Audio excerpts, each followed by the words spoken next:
तो मुझे बताएं कि फौजी जर्नैल जो शख्स खून मारते हैं, जो मार्शल लॉ लगाते हैं, ये कौन है?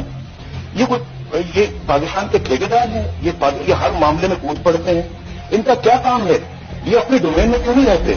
ये अपने दायरे में क्यों नहीं रहते? जो आइन ने बताया कि इस दायरे में आप रहे हैं, ये क्यों हुकूमती दायरों के अंदर जो है ना वो आगे कदम रखते हैं? क्यों वजीर आजम को, हुकूमतों को चलने नहीं देते? क्यों कारगिल का एक शोषा छोड़ते हैं?